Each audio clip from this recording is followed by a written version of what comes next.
아놀드, 피자 배달은 잘린 건가요? 머리가 2개라면 어떨지 상상해봐요. 최초로 성공했던 머리 이식 수술은 1908년 찰리 거더리가 해냈어요. 실험체는 강아지였고 머리 중 하나는 다른 머리의 목에 거꾸로 달았었죠. 1950년엔 데미 코브가 살아있는 2번째 머리를 이식하는데 성공했고요. 다른 강아지 앞면에 머리를 다는 수술을 20번이나 해냈대요. 그리고는 다른 강아지의 몸통에 머리를 붙이기도 하고 그 다음은 원숭이예요. 비록 수술 뒤에 의사를 물려고 했지만요. 2013년에 서지오 카나베로가 인간의 머리 이식 수술을 계획했어요. 예상 비용은 1280만 달러였고 2017년 그의 지휘하에 죽은 사람의 머리가 시체에 이식되었어요. 생각보다 잘 어울리네요. 이제 리허설을 할 차례예요. 이 아름다운 사람들을 실망시키지 마세요. 외발 자전거를 타고 저글링을 하면서 불타는 링을 통과해야 한다니. 예. 그렇게는 안 되겠어요. 그냥 몸을 프로들에게 맡겨봐요. 공연을 망치지 않는 데만 집중하세요. 첫 공연이에요. 모두의 시선이 향해 있네요, 아놀드. 가장 중요한 순서를 맡았어요. 그래요, 잘하고 있어요. 조금만 더 하면... 설마 타가야가 온 건가요? 당신을 보러 왔나봐요. 안 돼, 집중해요, 아놀드. 그러면 안 되는데. 이런 멍청이. 신사인 척을 하려다 당신과 트롤 형제를 망신시켰어요. 이 서커스에서 나온 최대의 실수였네요.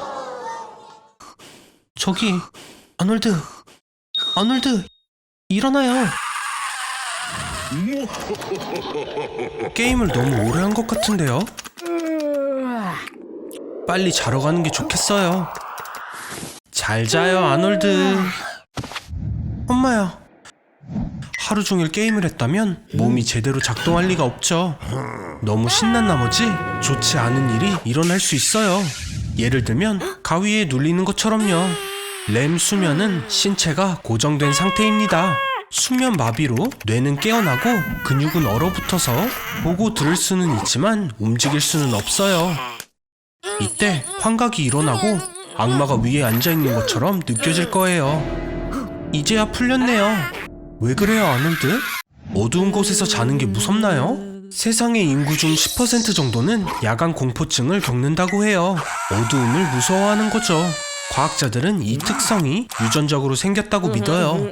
우리 조상들은 야행성 포식자에게 먹히는 것을 두려워했기 때문에 우리의 상상력은 어둠 속에서 가장 끔찍한 그림을 그리게 되는 거죠. 창문 뒤에 누군가 있는 것 같은데요? 세상에서 가장 쉽게 놀라는 겁쟁이를 뽑는다면 아놀드 당신이 1등일 거예요. 모든 두려움은 뇌의 편도체에서 형성됩니다. 이 조그마한 1.5cm 자루에서 공포심이 만들어져요. 우르바흐 비애병으로 사람의 편도체가 파괴된 사례가 실제로 있었다고 해요. 공포 반응을 영구적으로 비활성화시킨다고 하는데 아놀드의 케이스와는 확실히 다른 것 같네요. 당신은 전부 다 무서워하니까요. 자기 그림자도요. 그래요. 불을 켜줄게요. 아무도 없는 걸 확인하도록 해요. 하지만 불을 켠 채로 자는 것도 좋지만은 않아요. 수면 중에 생성되는 멜라토닌의 양을 억제하여 과체중을 유발할 수 있거든요. 어떤 걸 선택할지는 정해졌나요? 뚱뚱한 비둘기가 되지 않으려면 어둠 속에서 잠을 자야 해요. 네, 누가 방에 있는 것 같을 때 잠에 드는 건 쉽지 않지만 그냥 상상뿐일 거예요. 아닌가요? 늑대인간은 라이칸스로프라고 불리며 고대 그리스에서 따온 이름입니다.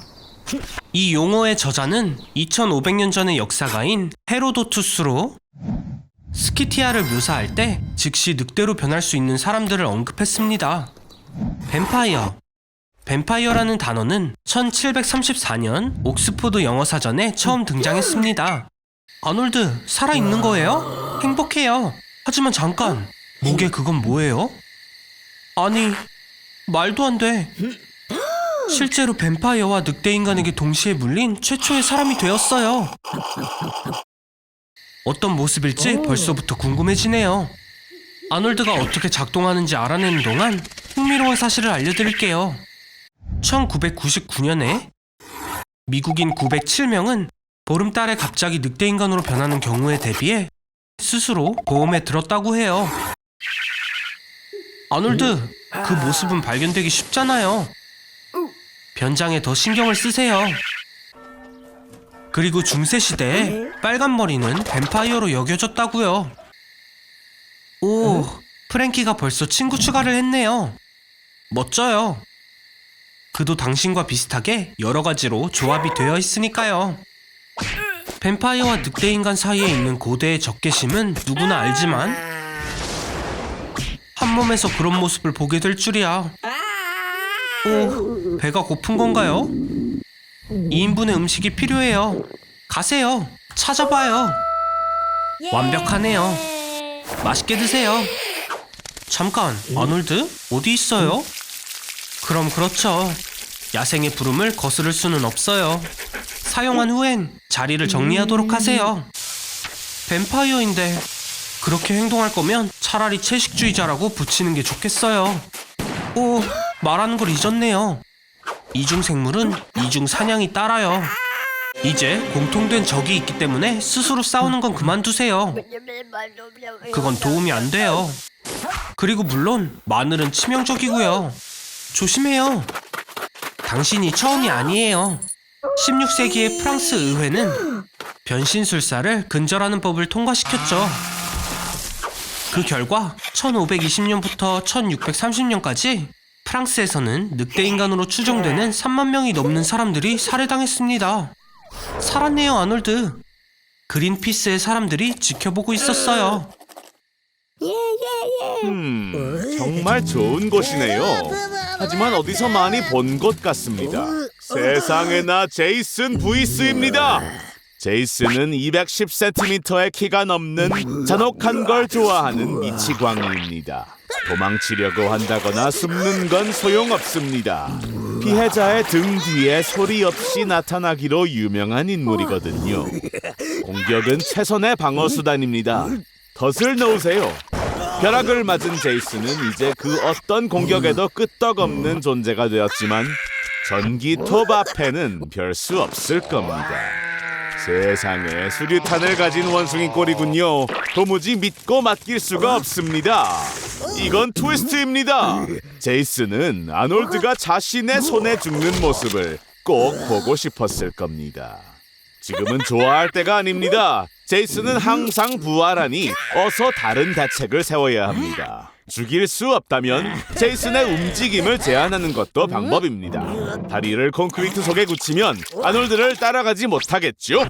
하지만 문제가 하나 있습니다. 콘크리트는 굳는데 몇 시간이 걸린다는 겁니다. 유일한 방법은 제이슨에게서 눈을 떼지 않고 움직일 때마다 데미지를 주는 겁니다. 이제 끝까지 함께 갑니다. 무릎을 겨냥해요, 아놀드. 데미지가 더 크고 낫는데도 시간이 더 오래 걸릴 겁니다. 무슨 일이죠? 이해가 안 됩니다. 아놀드, 내가 너의 아버지다. 아놀드, 모두에게 인사해요. 작별 인사도 하고. 왜냐면 아놀드의 심장을 10억 분의 1초 동안 멈출 거거든요. 진정해요. 다 공부를 위한 거라고요. 심장은 시속 40km의 속도로 우리의 몸 전체에 피를 뿜어내 공급합니다. 혈관의 길이는 자그마치 10만 킬로미터가 넘고 이 혈관을 하나로 이으면 지구를 2바퀴나 돌 수 있습니다.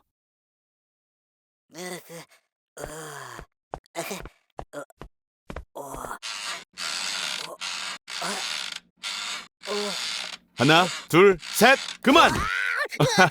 아놀드, 그렇게 놀랐어요? 심장이 수축하고 이완하는 데는 각각 0.4초가 걸립니다. 평균적인 사람 기준으로 심장이 쉬는 시간을 합쳐보면 20년 이상 휴식을 취하고 있는 거나 마찬가지입니다. 그러니 심장이 10억 분의 1초 동안 멈춰도 아무도 모를 겁니다. 그러니까 장난 좀 쳐보죠. 자세히 보면 심장은 2층 집과 같습니다. 위층에 심방이라는 방이 2개 있고 아래층에는 심실이라는 방이 2개 있습니다. 보통 심방에서 심실로 뿜어져 나오는 피의 압력은 매우 강해 무려 9m 이상 날아갈 수 있답니다. 30피트죠. 그 다음은 심실이 피를 폐나 대동맥으로 뿜어내서 우리가 이렇게 살아갈 수 있는 거죠. 하지만 심장의 다른 부분들이 움직이는 동안 심실이 적어도 0.7초 동안 멈춰버리면 뿜! 뿜어지는 피가 2배가 되죠. 갈갈이 조각날 겁니다. 세상은 새로운 전염병으로 뒤덮였어요. 감염된 사람은 피부에 반점이 있고 끔찍한 발진이 얼굴 전체를 덮고 계속해서 기침이 나서 앞니가 빠지게 됐죠. 전염병에 걸리지 않기 위해 사람들은 암시장에서 백신을 사들여 집단 접종을 했어요. 백신이 아직 승인되지 않았기 때문에 자신을 위험에 빠뜨리는 일이지만요. 하지만 일상으로 최대한 빨리 돌아가고 싶었을 거예요. 아놀드? 여기서 뭐 하는 거죠? 오, 데이트가 있나요? 멋지네요. 하지만 꼭 도시 외곽에 있는 이 카페를 골랐어야 했나요? 저기 왔네요. 우와, 어떻게 이런 상대를 고른 거예요? 방법이 뭐죠? 저런, 좀비들이 엄청 많이 있어요. 아놀드, 수지가 공경에 처한 것 같아요. 평균적인 좀비예요. 피부가 녹색이고 할머니 발냄새가 나죠. 얼핏 보면 3일 동안 아무것도 먹지 않은 평범한 게이머처럼 보일 수도 있지만 아니에요. 좀비는 그들의 식단이 있어요. 일반적으로 이 귀여운 생물들은 사람의 뇌를 먹어요. 아놀드, 이제 어떡할 건가요? 우와, 엄청난 총이에요. 저 사람은 누구죠? 이런, 말도 안 돼. 척 노리스예요.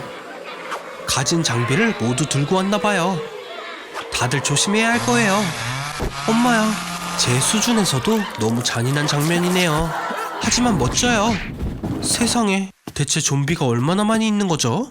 이제 이 큰 좀비 하나만 남았나봐요. 그게 다인가요? 이게 진짜 펀치죠. 이 데이트는 예상 못한 좀비들의 공격으로 취소되었어요. 아놀드, 수지를 데려가요. 이럴 수가. 다시 살아난 건가요? 척, 밟아요. 어라? 생각보다 쉬웠네요. 저런, 보세요 아놀드. 당신과 수지는 공통점이 있네요. 당신처럼 손가락을 잃었어요. 오, 이제 알겠네요. 반전이에요. 아놀드, 축하해요. 드디어 진짜 결혼을 하네요. 물론 좀비한테 가는 거지만 당신도 이제 좀비니까요. 다를 게 뭔가요? 좀비도 사랑할 수 있나 보죠. 어서 앉아서 뭘 먼저 먹을 건지 골라봐요. 자, 어서요 아놀드. 코카콜라 맛있다. 3톤짜리 코끼리도 베이비 코브라의 공격 한 번에 즉사합니다. 뱀의 위장에는 공기가 거의 없지만 물에 들어가면 최대 10시간까지 숨을 참을 수 있죠. 위액은 1시간 반에서 2시간 이내에 뱀을 소화합니다. 닭고기처럼요. 소화되지 못한 건 항문을 통해 지나가죠. 오, 봐요. 독이에요.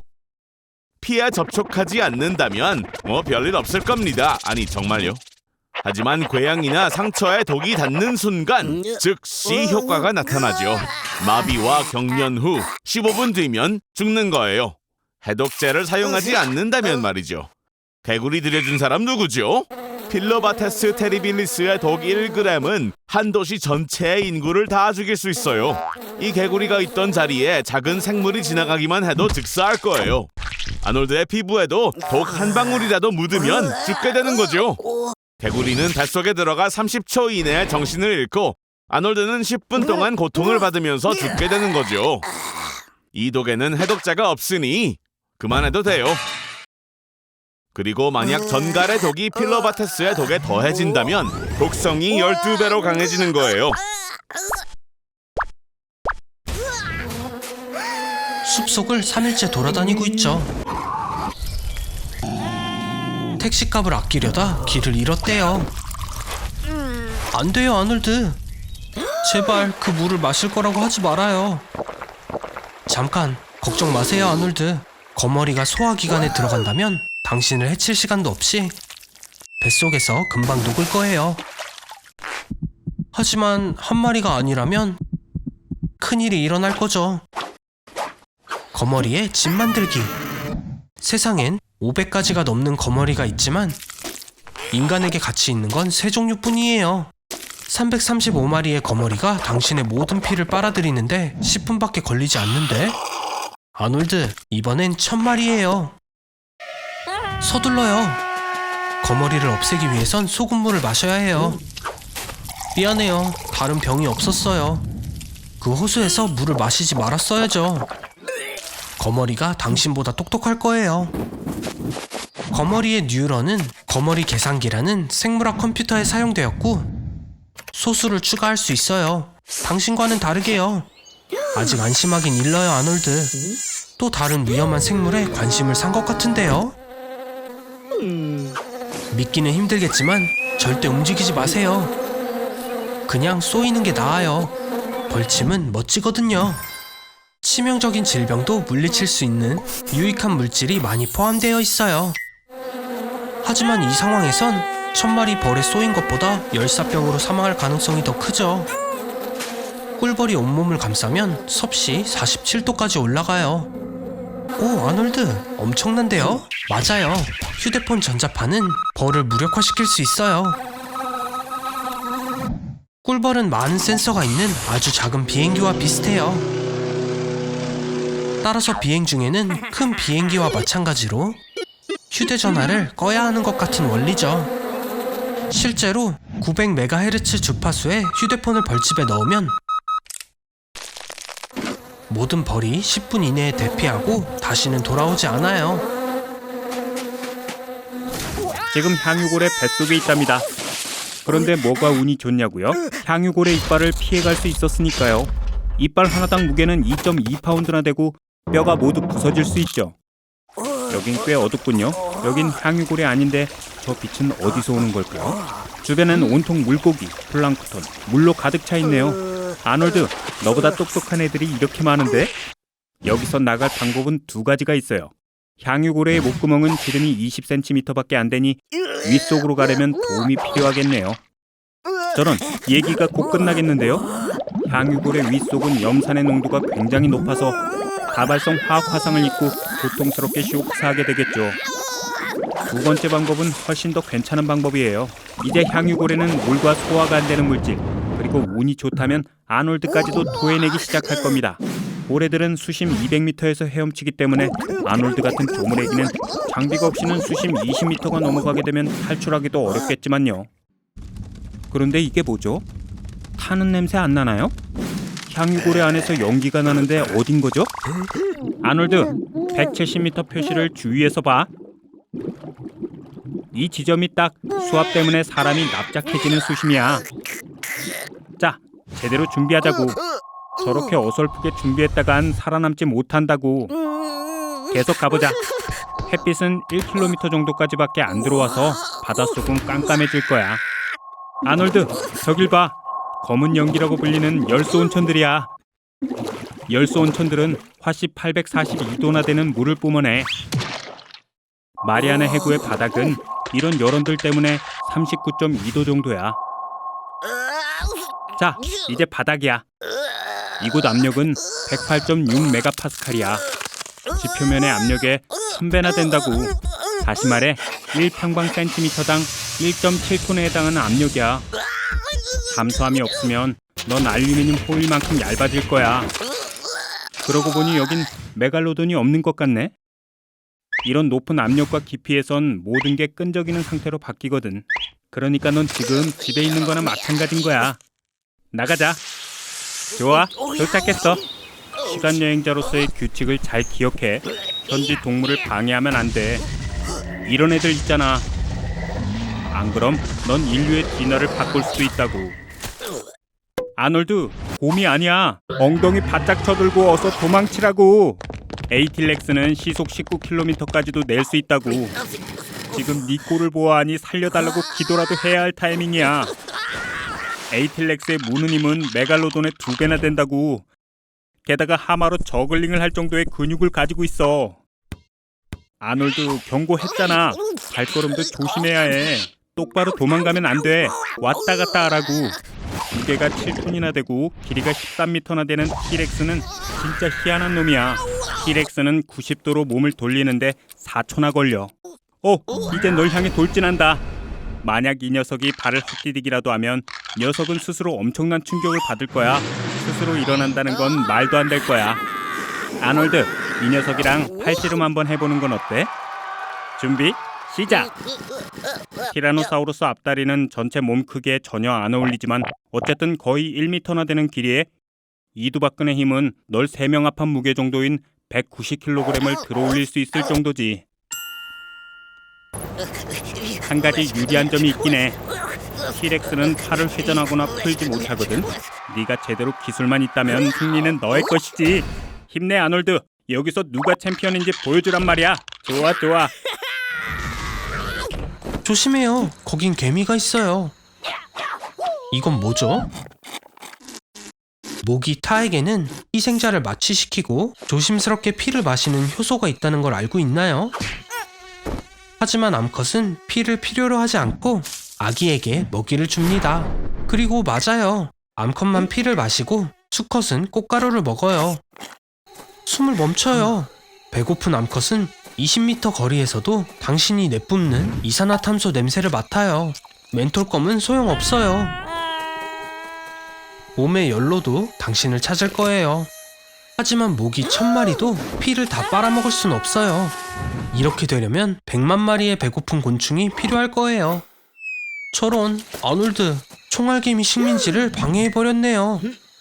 만약 물린다면 피부에 화상을 입고 불에 닿는 것과 같은 고통이 있을 거예요. 신경독인 포네라토익신이 혈류에 들어가 신경계를 공격하고 팔다리를 마비시키며 극심한 근육 경련을 최대 36시간 동안 일으킬 거예요.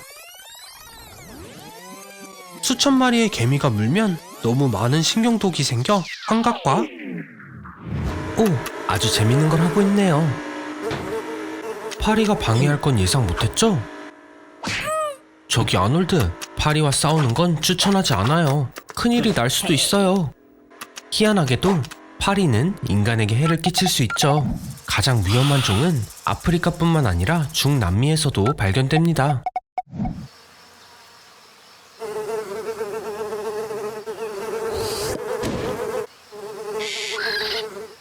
예를 들어 동물 몸속에 유충을 번식시키는 보플라이, 아니면 말 위봇 플라이, 말을 개걸스레 잡아먹는 파리예요. 먼저 동물 내부로 침투한 뒤 바로 뇌와 내장에 둥지를 짓기 시작합니다. 최악이에요. 그리고 양의 유충을 낳는 파리인 양코보 파리가 있습니다. 그들은 내부에서 자라서 모든 내부 장기를 먹습니다. 하지만 인간을 잡아먹는 파리 애벌레인 라바 멘보 플라이보다 더 끔찍한 것은 없습니다. 이 파리는 사람의 고기만 먹으며 특히 사람의 살과 뇌를 좋아합니다. 대부분의 경우 유충은 음식과 열린 상처를 통해 몸에 들어오지만 입, 눈, 귀를 통해 조용히 들어갈 수도 있어요. 지금 당신의 몸 안에 수만 마리나 있다고 상상해보세요. 2, 3일이면 당신의 내장을 다 먹을 수도 있어요. 살아남을 방법은 2가지예요. 특별한 약 없이 가능한 방법. 다친 부분을 신선한 베이컨으로 덮기. 네, 정말이에요. 그럼 냄새를 맡고 위로 기어나온대요. 2번째는 다친 부위에 바셀린을 두껍게 바르는 거예요. 공기가 통하지 않으면 유충이 갇혀서 질식하게 돼요. 성공이에요. 아놀드, 아직 살아있어요. 하지만 스위스 치즈처럼 변했네요. 그럼 이제 파리는 더 조심하도록 할게요. 그럴 거죠? 문화생활을 즐기고 있나요, 아놀드? 하지만 기억해요. 이렇게 지내려면 전기세를 제때 내야 해요. 그리고 제가 수없이 말했죠? 광고는 당신의 모든 돈을 가져가려고 할 거라고요. 그래요. 이제 어둠에서 앉아있어요. 휴, 보고만 있어도 마음이 아프네요. 그래요. 이건 어때요? 네, 우리는 유기물로부터 쓸모없는 에너지를 생성하는 수조개의 박테리아에 둘러싸여 있어요. 그래서 제 생각은 당신의 대변을 연료로 하는 박테리아 발전소를 건설합시다. 모든 기계에 충분하지는 않네요. 뭘 기대했나요? 박테리아는 정말 작습니다. 그래요. 그들을 확대시켜봐요. 고양이 크기의 박테리아는 46,000배나 더 많은 에너지를 줄 거예요. 그러면 더 많은 박테리아와 더 많은 연료를 얻을 수 있죠. 미국은 하루에 1280억 리터의 하수를 생산합니다. 이 정도면 도시 전체에 전기를 공급할 수도 있고 정수 문제도 해결될 거예요. 소금을 먹는 거대 할로박테리아는 바다에 자유에너지를 제공하고 사막 지역에 물을 담수화할 수 있어요. 매일 350만 톤의 플라스틱이 버려집니다. 거대화한 이데오넬라 사카이엔시스는 이 플라스틱을 에너지로 재활용할 수 있어요. 그러면 전기 자동차 충전 네트워크를 열 수 있고 연간 375억 톤의 이산화탄소를 대기로 방출하는 연료 에너지와 달리 박테리아 에너지는 절대적으로 순수하고 산소만 방출합니다. 좋은 스타트업 아이디어 같아요. 아놀드, 당신이 인류의 환경 문제를 해결하고 에너지 사업에서 수조 달러를 벌어들였어요. 아놀드, 일어나요. 뭐예요? 또 고양이 크기의 박테리아를 꿈꾼 거예요? 세포 분열은 미세한 유기체에서만 가능해요. 박테리아가 최대 크기에 도달하면 둘로 나뉘게 되고 이것은 20분마다 발생합니다. 단 6시간 만에 하나의 박테리아가 25,000개까지 증식할 수 있어요. 그리고 당신의 빛도 비슷한 속도로 늘어나고요. 그럼 이건요? 땡! 정신 차려봐요. 이런 실험은 1950년대 미국에서 행해졌는데 목표는 냉전에서 우위를 점하기 위해 병사들의 능력을 개발하는 것이었어요. LSD가 신경 연결의 활동을 크게 증가시키기 때문에 테스트 대상에게 LSD를 제공했었는데 아놀드, 정신 차려요. 옆에 쥐가 더 빨리 배우네요. 평범한 쥐는 아니라 뇌에 칩이 있어요. 과학자들은 2013년에 멀리서 신경 자극을 전달할 가능성을 증명했습니다. 쥐들은 서로 다른 도시에 있었지만 뇌에 이식된 전극과 인터넷 덕분에 함께 행동했어요. 오늘 당신에게 텔레파시를 개발하기 위한 모든 방법을 시도하려나 봐요. 아놀드, 멈춰요. 아직 기술을 다루지 못하잖아요. 생각을 읽는 건 장점이 많아요. 이제 사람들은 아무것도 숨길 수가 없죠. 하지만 알겠나요? 남의 생각은 그다지 알고 싶지 않을 거예요. 사람 관계에서 장점은 상대방이 당신을 좋아하는지 바로 알 수 있죠. 아닐 때도요. 동물의 생각도 알아들을 수 있어요. 완벽한 사랑을 찾을지도요. 다른 사람들도 이 능력을 가지면 어떨까요? 거짓 없는 화목한 세상이 펼쳐질까요? 아닐 수도요. 아저씨, 코에 여드름이 많다고 생각해도 상처받지 마세요. 이럴 수가. 재앙네요. 아놀드, 안 돼요. 멈춰요. 그 생각은 하면 안 돼요. 7월 20일 아놀드는 은하계 크루즈 여행을 떠났어요. 27일 날 돌아왔더니 지구에 남자가 단 한 명도 남지 않은 겁니다. 모든 게 이상해졌습니다. 전화기와 전자레인지가 작동되지 않고 우버 대신 자전거와 마차가 돌아다니고 전기불 대신 촛불이 사용되고 있었어요. 예전에 다수의 남자들이 일하던 분야의 작업들이 정지되었기 때문입니다. 아놀드, 왜 도망가는 거예요? 아놀드의 몸은 하루에 7천만 개의 정자를 만들어냅니다. 사실상 하루에 최대 8명의 여성을 임신시킬 수 있어요. 하지만 아놀드 곁에 가기조차 싫어하는 여성들이 많아서 아놀드의 정자를 난자에 인위적으로 심는 방법이 채택되어 임신한 여자의 수는 1,500만 명으로 늘어나게 됐죠. 자, 이제 아놀드는 모든 카다시안 자매들의 인기를 합친 것보다 인기가 많을 뿐만 아니라 국가의 중요사항이 됐어요. 아놀드 비위를 맞추고 상태를 신경 써주겠죠, 이분들은. 하지만 아놀드는 이제 수감자가 되어 나라를 떠날 수 없게 되었고 의무를 회피할 수 없게 됐어요. 아놀드의 정자는 이 세상의 어떤 귀금속보다 가치가 높으며 이것 때문에 World War III가 일어나게 될 겁니다. 언제 끝나냐고요? 아니요. 14년 후면 남자아이들이 사춘기에 접어들어 정자를 배출하기 시작할 거예요. 아빠,